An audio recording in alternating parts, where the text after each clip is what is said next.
দেশের ক্রিকেটে যখন মুস্তাফিজুর রহমানকে আইপিএল থেকে বাদ দেয়া এবং ভারতের মাটিতে বাংলাদেশের বিশ্বকাপ না খেলা নিয়ে নানা আলোচনা সমালোচনা চলছে, সেই মুহূর্তে অস্ট্রেলিয়ার ক্রিকেট লিগ বিগ ব্যাশে ফের আরেকবার বল হাতে আলো ছড়ালেন রিশাদ হোসেন। রিশাদ হোসেনের দল হোবার্ট হারিকেন্সের বোলিংয়ের সামনে যেন দাঁড়াতেই পারল না অ্যাডিলেড স্ট্রাইকার্স। রিশাদের বোলিংয়ের সামনে তাসের ঘরের মতো পড়ে গেল অ্যাডিলেড স্ট্রাইকার্সের ব্যাটিং লাইন আপ।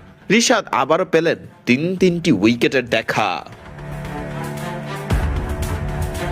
রিশাদের দল হোবার্ট হারিকেন্সের দেয়া 179 রানের টার্গেটে ব্যাট করতে নামা অ্যাডিলেড স্ট্রাইকার্স দলীয় 7 রানে হারিয়ে ফেলে নিজেদের 3 ব্যাটারকে। ফলে শুরুতেই রিশাদের দল হোবার্ট হারিকেন্সের বিপক্ষে বেশ চাপেই পড়ে যায় অ্যাডিলেড স্ট্রাইকার্স। নিজে প্রথম ওভারে হ্যারি মানেন্তিকে সাজঘরে ফেরান বাংলাদেশি লেগ স্পিনার রিশাদ হোসেন। রিশাদের করা বলে নিখিল চৌধুরীর হাতে ক্যাচ দিয়ে ব্যক্তিগত 3 রানে সাজঘরে ফেরেন হ্যারি মানেন্তি।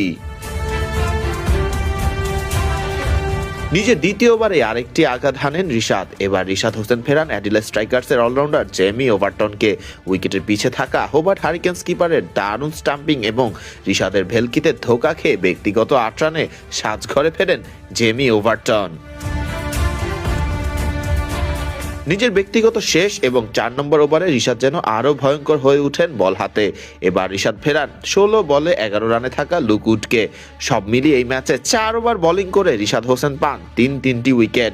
কিপ্টে রিশাদ এদিন খরচ করেন মাত্র 26 রান। ইকোনমি রেটটাও যে ছিল চোখে পড়ার মতোই, মাত্র 6.5। ফরদিন রহমান সকাল, বিডি ক্রিক টাইম।